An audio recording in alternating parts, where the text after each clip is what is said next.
Number one, ile muhimu zaidi na ambayo itasaidia mkulima sana ni ile tumeweka kwa soko ya Mombasa, ile tunaita reserve price ama price ya chini ambayo chai iwezi kuenda zaidi.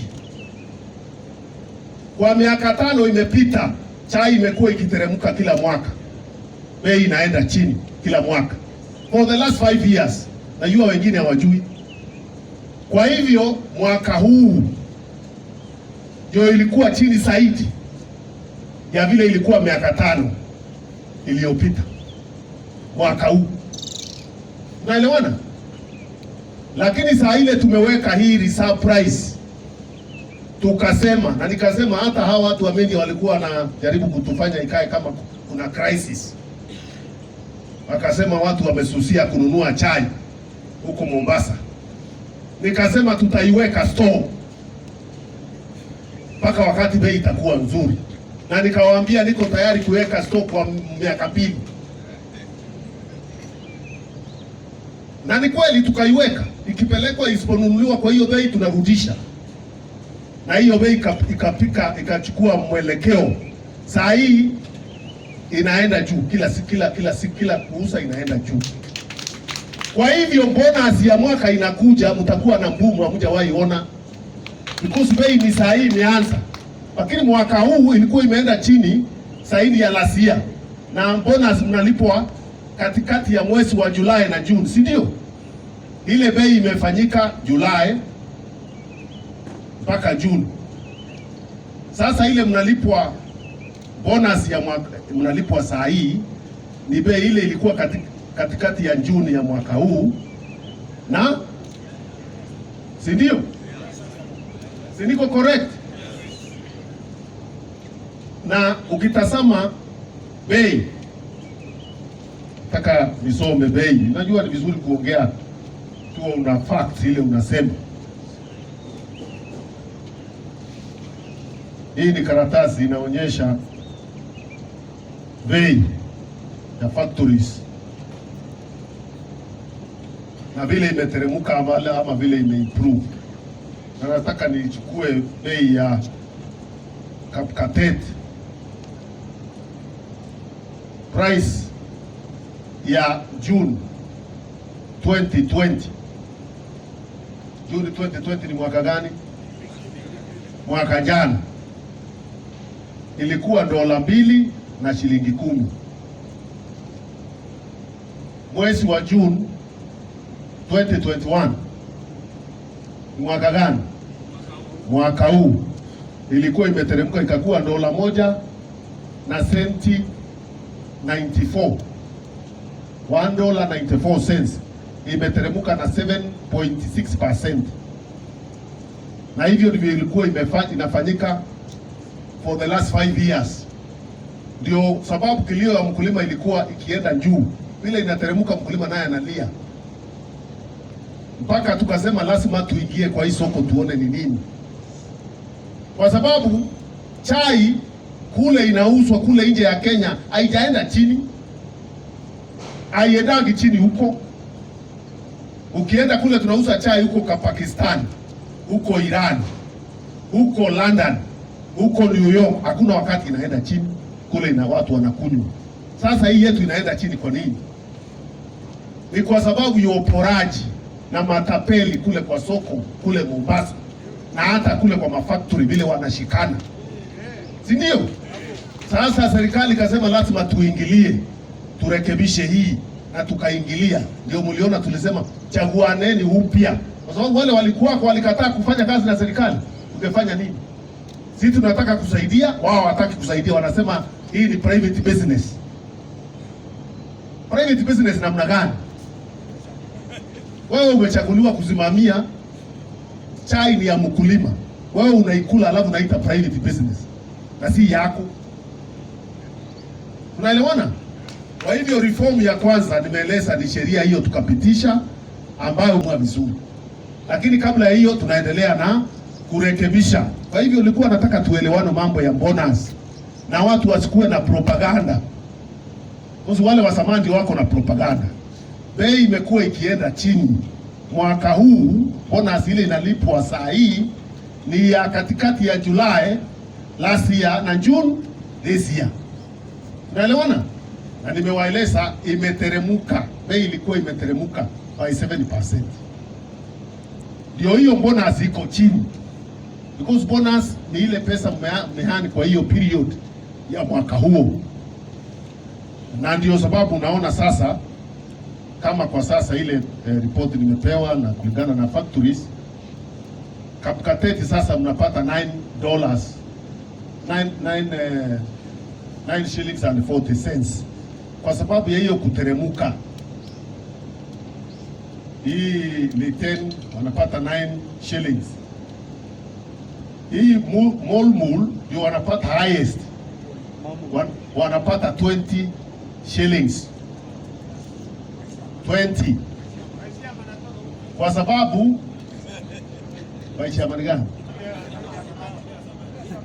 No, hii ni kwa sababu ya tofauti yao, hawana mandeni na wako na quality nzuri na nini na nini, lakini hawa ndio wamepata highest. Sasa mimi sitaki kuongea mambo ya samani kwa sababu nimekuja mambo ikiwa imeharibika. Kazi yangu ni kurekebisha tukienda mbele, kwa sababu tukikaa tukiongea mambo ya samani sasa tunasaidika na nini? Tuongee yale tunafanya nini saa hii. Tukienda mbele kuna matumaini, ndio. Na hiyo ndio nilikuwa nakuja kueleza. Sikuja nianze kuongea sasa Juni hii siku huko. Sawa sawa? Nao wacha niwaonyeshe vile bei inaenda sasa. Ndio mjue already tumeongeza ama KTD imeongeza ile pesa mnalipwa kwa mwezi. Si imeongezeka? Ama itaongezeka? Imeongezeka. Na vile bei inaenda ikiongezeka pia hata hiyo itaenda ikiongezeka. But hiyo tuliingia na tukaongeza, nikawaambia kateni makosi mengine muongeze pesa ya mwezi. Wakaongeza. Sasa kutoka tuweke price hii tunaita minimum price, bei inaenda ikienda juu. Nataka niwasomee tu kidogo mwelewe. Nataka niende kwa society hii yenu, hii factory hii yenu Kapkateti.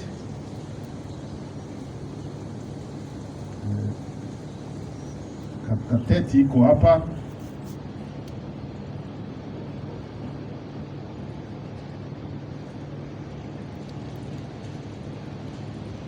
Kapkateti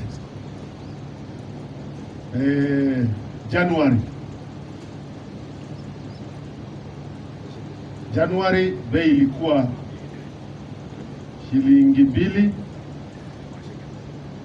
sio shilingi, dola 2 na senti 1.04. Mwezi wa 3 wa Februari ya Januari, hiyo ni Januari.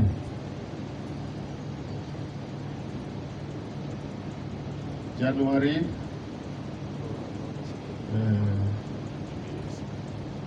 $2.15. February $2.12. Naona inaenda chini. I want you to follow the trend. March $2.05 senti 5. Mwezi wa April $1.91. Mwezi wa Mei $1.96.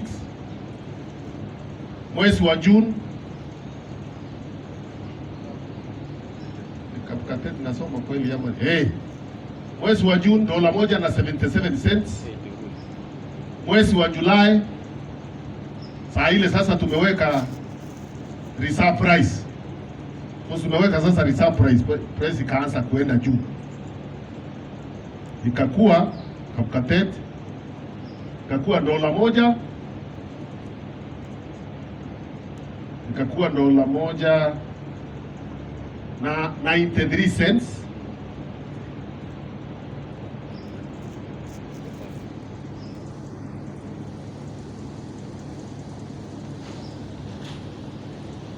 Alafu mwezi huu, mwezi wa August imekuwa $2 na 50 cents. Unaona inapanda.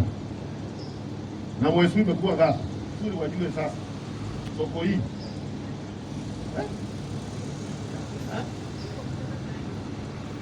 Sasa mwezi huu ile list niko nayo onyesha mwezi huu maziwa na ndio imekuwa $2.79. Unaona inaenda juu sasa. Na hiyo imesababishwa na hiyo tumeweka reserve price. Hiyo price tumeweka tukasema haiwezi enda chini ya hiyo. Sasa wale wananunua wanapigania hapo juu. Huyo akitaka anaongeza, yule mwingine anaongeza, bei inaenda namna hiyo. Tumefika kiwango ambayo hakuna kutakuwa na wakati chai itateremka tena. Hakuna wakati, hiyo tumeweka. Ni consistent kuenda juu, kuenda juu. Hata isipoenda juu inasimamia hapo, lakini iwezi kuteremka. Tunaelewana? Kwa hivyo mwaka tunaenda, because sasa utakiwa ukilipwa sasa ile bonus yako itakuwa imeenda juu, mtakuwa na nguvu ya malipo. Na sisi tuko hapa kuhakikisha hakuna siku bei itateremka. Pale mkulima anapata hasara, lazima mkulima heri tutoe chai. Lakini tumeweka sasa competition iko juu, walipigana naye lakini wamekubali. Leo ukisoma gazeti ya Nation utaona vile wanasema the highest ile imefika ni leo record pricing. So consistently, kwa sababu unalipwa kulingana na ile miezi imeuzwa. Ulipo siku moja, huwezi chai iuzwe leo na ulipo upata pesa. Ile malipo unalipwa ni period ya mwaka moja, si ndio? Julai, June. Nilikuwa nataka tuelewane hiyo. Kwa hivyo kwa Mombasa huko bei imekuwa sawa. Lakini tunajua kuna mambo mengine huko. Tumatuma timu ya inspection iko huko kuona ile loopholes zingine ambazo tutafunga ndio bei tena iende juu zaidi. Hiyo ni moja. Ya pili, tuna marekebisho ya KTDA ile tunafanya. Kwanza kwa hii sheria, ile pesa KTDA ilikuwa inalipwa management fee ilikuwa 2.5%. Kwa sheria hii tumeteremsha ikakuwa 1.5%. 1.5%. Hiyo ni pesa mingi. Percent ni ile chai yote imeuzwa. Hiyo percent si pesa kidogo, tumeteremsha. Hata kama imepingwa kotini, wakati kesi itaisha, hiyo pesa inarudi kwa mkulima. Na already nimewapea directive, hata kama kesi iko kotini, hiyo pesa iwekwe kando, ingoje kesi ishe. Iwekwe kwa fixed account hapo, iwe inangoja mkulima kesi ishe, itaongezewa mkulima mambo ya kesi ikiisha. Sioni kesi ikienda sana, tumeweka hiyo. Pia tumeteremsha ile pesa ya broker. Hiyo pesa ya broker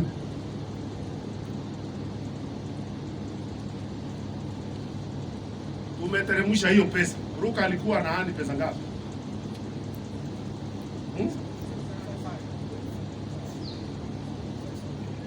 Alikuwa na 0.75 55.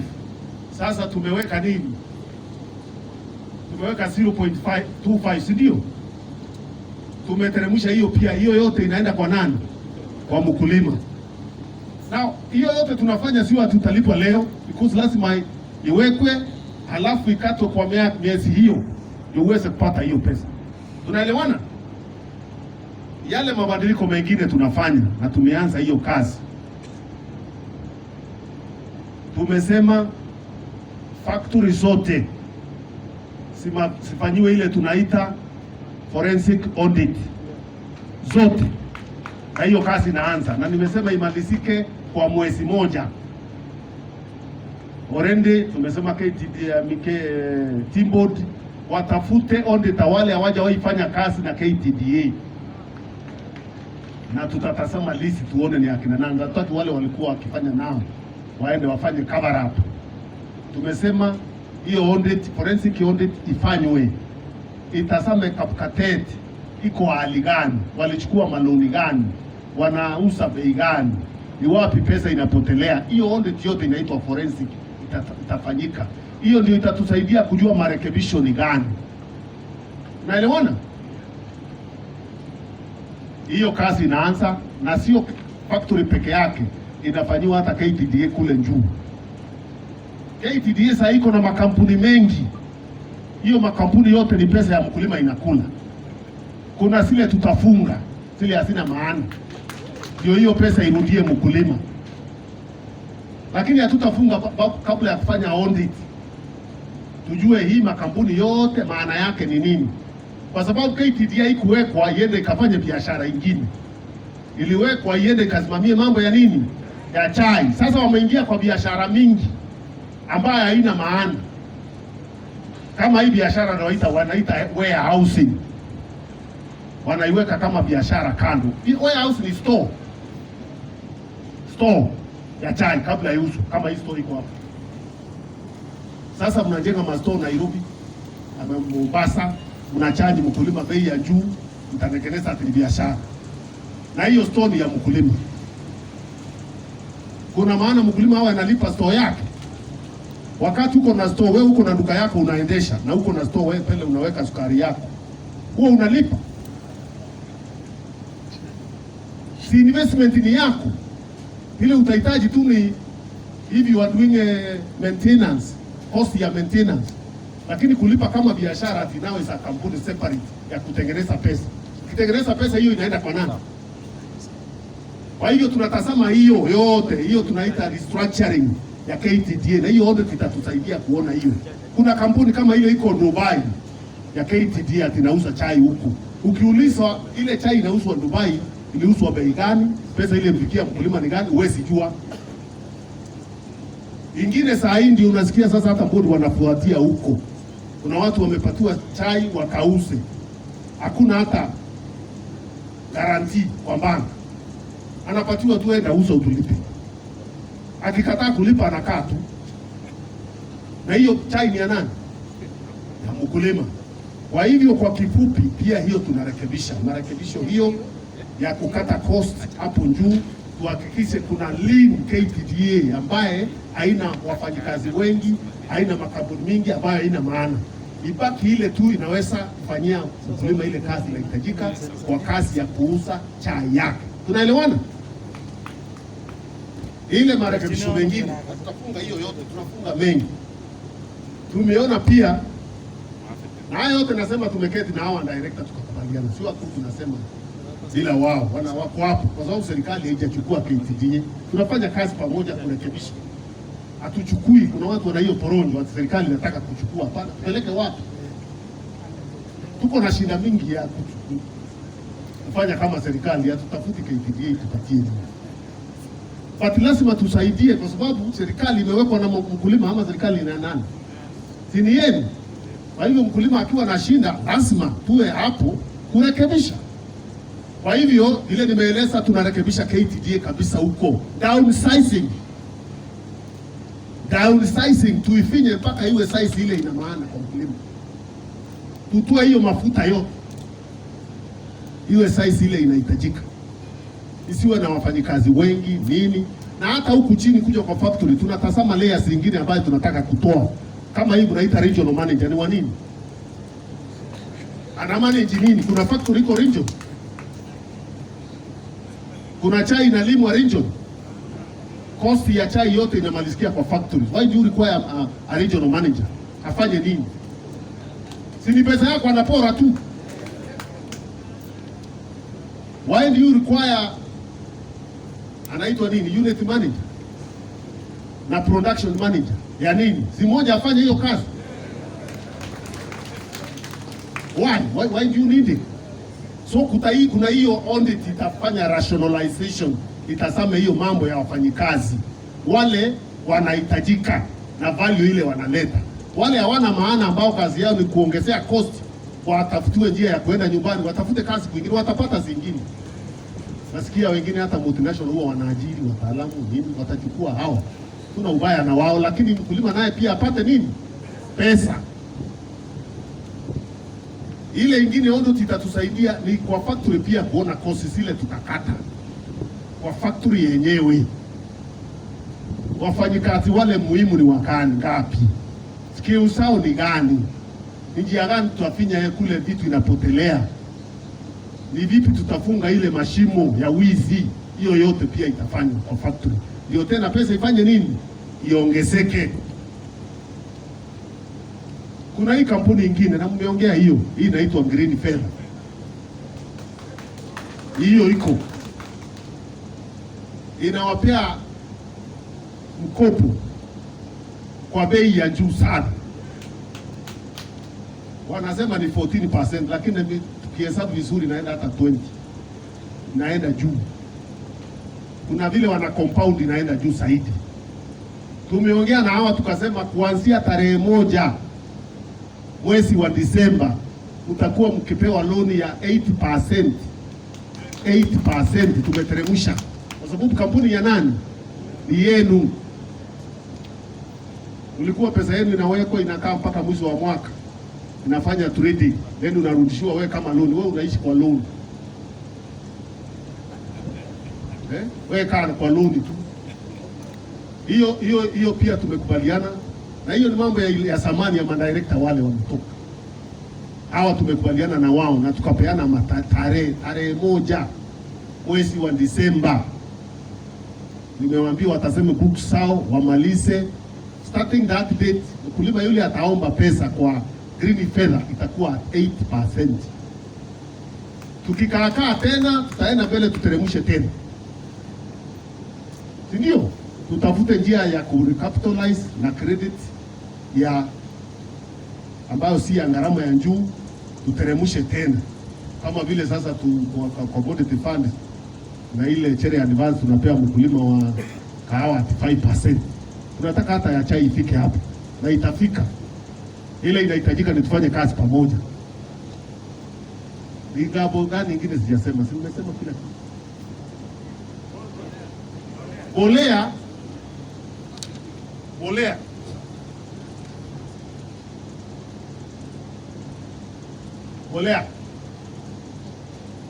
wale wametoka sababu ndio walinunua hii mbolea mnapewa saa hii, na hakuna kitu ungefanya. Walinunua mbolea ya gharama ya juu, haijawahi patikana. Unaweza nunua mbolea aji 3,200 3,200, na wanasema hata wakafanya tenda, si yule alikuwa namba 1 wa kwanza akakataa kununua, tukaenda kwa yule alikuwa wa pili. Lakini tukiuliza kule imenunuliwa, tunajua hiyo sio story, ni story tu. Walikuwa wanatafuta pengine kitu ya kwenda naye nyumbani. Anyway, walinunua mbolea ya bei ya juu zaidi hata ya ile watu wanao wananunua nauza huko, na tena wananunua kule nje, ingekuwa ya bei ya chini. Kwa hivyo ni uporaji. Lakini tukaongea na president, yeye ana huruma, akasema tusaidie mkulima, tu subsidize kidogo iende chini, akatoa 1 bilioni. Sasa mnahusiwa na 2,500. Lakini tukienda mbele tutapanga mipango, kwa hii tunaita civilization fund, bei ya mbolea iende chini zaidi, kwa hiyo ndio ile kitu ingine ngumu kwa mkulima, bei ya mbolea.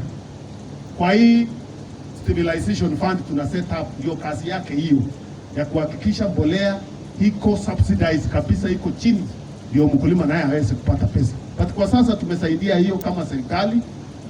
Mkulima wa chai anasaidia serikali kwa Kenya kwa njia mingi sana. Ile inaitwa foreign exchange, ile inakuja Kenya. Number 1 wale wanaileta ni ile inaitwa horticulture. Number 2 ni tea. Kama si chai na horticulture, Kenya shilingi ingekuwa inaenda chini zaidi. Kwa hivyo ni ari ya serikali kusaidia hii sekta kuona inaenda mbele. Hiyo nimeeleza. Mambo ya transport ya chai kuenda Mombasa ama kuenda kule imenunuliwa, hiyo pia tumeanza kurekebisha. Kama mbolea sasa reason why kuenda juu zaidi ya hiyo bei wameweka kule kutoka nje, ni tumetumia SGR kuileta Nairobi. Kutoka tarehe 1 ya mwezi huu tunaenda, chai itakuwa ikienda na SGR na train ikienda Mombasa.